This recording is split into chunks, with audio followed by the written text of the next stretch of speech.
ప్రభునామంలో అందరికీ వందనాలండి.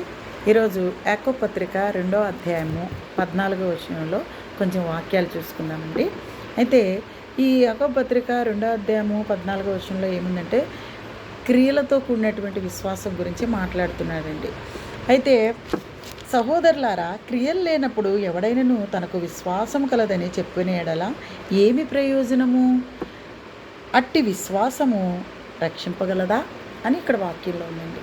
క్రియలు లేనప్పుడు అంటే విశ్వాసం ఉంటే సరిపోదండి. మనకి దేవుని నమ్మేసుకున్నాం, ప్రతి వారం చర్చికి వెళ్ళిపోయాము, మనము అన్నీ దేవునిలో ఉన్నాము, దేవుని వాక్యాలు చదివేసుకుంటున్నాము, పాటలు పాడేసుకుంటున్నాము అని అంటే అది క్రియలు లేకపోతే, ఆ విశ్వాసం క్రియలు లేకపోతే మనల్ని రక్షింపగలదా అని ఇక్కడ క్వశ్చన్ వేస్తున్నాడండి. క్రియలు లేని విశ్వాసం మిమ్మల్ని రక్షిస్తుందా అని. క్రియలు లేని విశ్వాసం మృతమని బైబిల్ వాక్యం సెలవిస్తుందండి. ఉదాహరణకి మనం చెప్పుకోవాలంటే అది కూడా 15వ అధ్యాయంలో 15వ వచనంలో చూసుకున్నట్లయితే, మీ సహోదరులైనా ఎవరైనా కూడా దిగంబరులై ఉన్నప్పుడు, భోజనంతో ఆకలితోటి దప్పికతోటి ఉన్నప్పుడు మనం ఏం చేయాలంటే, సహోదరుడా నువ్వు దిగంబరిగా ఉన్నావు కదా, వెళ్ళిపోయి బట్టలు కొనుక్కొచ్చేసుకో, ఎవరైనా అడుక్కొని వేసేసుకో అని చెప్పడం అది క్రియ అండి. అది విశ్వాసం. దేవుని నమ్ముకున్నా వెళ్ళి తెచ్చేసుకొని వేసేసుకో అని చెప్తారు చాలామంది. లేకపోతే నీకు భోజనం లేదు కదా, కొంచెం అక్కడికి వెళ్ళి అడుక్కుంటే నీకు భోజనం పెడతారు, కడుపు నిండిపోతుంది, అప్పుడు తినేసాయి అని చెప్తారు. ఇది క్రియతో కూడుకున్నదా? లేదు. ఇంకెవరైనా చలికి వణికిపోతాడు అనుకో, సరే అక్కడ వెళ్ళి కట్టెలు తెచ్చుకొని మంట వేసేసుకొని శుభ్రంగా చలి కాసుకో నువ్వు అనేసి చెప్పేస్తే అతని చలి తీరిపోతుందండి. మనం చెప్పినంత మాత్రాన అతని ఆకలి తీరిపోతుందా? మనం చెప్పినంత మాత్రాన అతని దిగంబరత్వం పోతుందా? అతని దిగంబరత్వం పోవాలంటే నీ దగ్గర ఉన్నటువంటి 2 జతల్లో 1 జత వాళ్ళకి ఇవ్వాలి. నీ దగ్గర ఉన్నటువంటి కొంచెం ఆహారంలో ఇంకా కొంచెం వాళ్ళకి ఇవ్వాలి.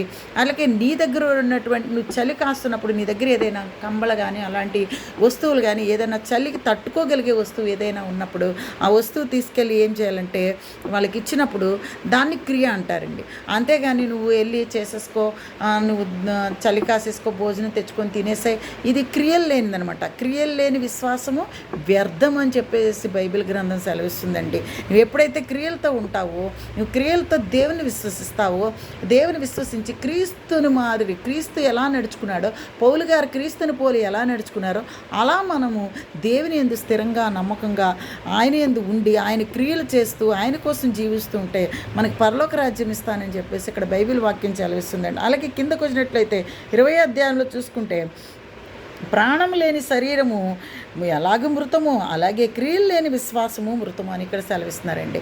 ప్రాణము లేని శరీరము అంటే ఇప్పుడు ఈ శరీరానికి ఇప్పుడు నేను మాట్లాడగలుగుతున్నాను, నాలో ప్రాణం ఉంది కాబట్టి నా యొక్క శరీరానికి ఒక వాల్యూ ఉందండి. నన్ను ఒక నిర్మల అని, నా శరీరానికి ఒక పేరు ఉంది, నాకు ఒక వాల్యూ ఉంది. ఎందుకు?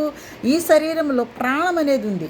నేను మాట్లాడగలుగుతున్నాను, చలించగలుగుతున్నాను, జీవించగలుగుతున్నాను. కాబట్టి ఈ బాడీకి, ఈ శరీరానికి ఒక వాల్యూ అంటూ ఉందండి.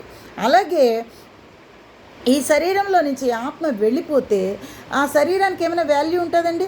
ఆ శవాన్ని చూసారండి, నిర్మలా గారిని చూసారా, నిర్మలా గారిని మాట్లాడిచ్చొచ్చారా, వాళ్ళ ఇంటికి వెళ్ళొచ్చారా అంటారా? ఒకవేళ నేను చనిపోతే అట్లా అన్నారు కదా, చనిపోయింది చూసొచ్చామండి డెడ్ బాడీని, మళ్ళీ కాసేపు నాకు వెళ్ళి చూసొద్దాంలేండి అని అంటారు.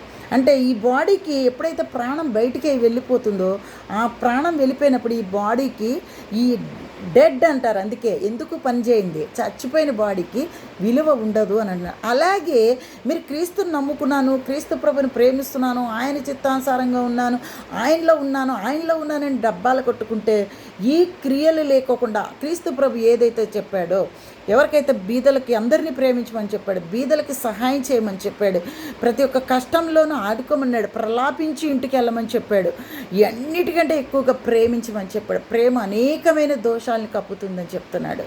అలాగా ఎవరైతే జీవిస్తారో, క్రియలతోటి జీవిస్తారో, క్రీస్తు ప్రభు ఎలా అయితే ఏమైతే భూమి మీద చేసి వెళ్ళిపోయాడో, ఆయన పోలికగా నడుచుకోమని మనకి ఎలా అయితే చెప్పాడో అలా మనం నడుచుకున్నట్లయితే అది క్రియలతో కూడిన విశ్వాసం అవుతుంది. అలా క్రియలతో కూడినటువంటి విశ్వాసంతో జీవించినట్లయితే మనం ప్రాణంతో ఉన్న మనిషికి ఎంత వాల్యూ ఉంటుందో, అలాగే క్రియలతో ఉన్నటువంటి మనిషి విశ్వాసం కూడా అంతే వాల్యూ ఉంటుంది.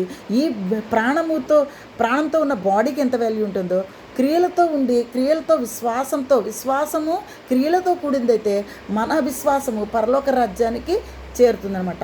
అలా కాకుండా ఉత్తి విశ్వాసం ఒకటే, క్రీస్తు ప్రభుని నమ్మాము చేశామని ఒక్క విశ్వాసం మనలో పెట్టుకున్నట్లయితే మన విశ్వాసము పరలోక రాజ్యాన్ని చేరలేదు, పరలోక రాజ్యాన్ని తీసుకొని వెళ్ళలేదు. అందుకే బైబిల్ వాక్యం ఏమని సెలవిస్తుందంటే క్రియలతో కూడిన విశ్వాసంతో మనం ఉండాలి, అప్పుడే పరలోక రాజ్యం వస్తుంది, అప్పుడే నువ్వు క్రైస్తవుడు అనబడతావు, అప్పుడే నువ్వు దేవుని ఎరిగిన దాన్ని వినబడతావు అని చెప్పేసి బైబిల్ గ్రంథం సెలవిస్తుందండి. ఈ చిన్న వాక్యంతో నన్ను నేను హెచ్చరించుకుంటూ మిమ్మల్ని హెచ్చరిస్తూ ముగిస్తున్నానండి. వందనాలు.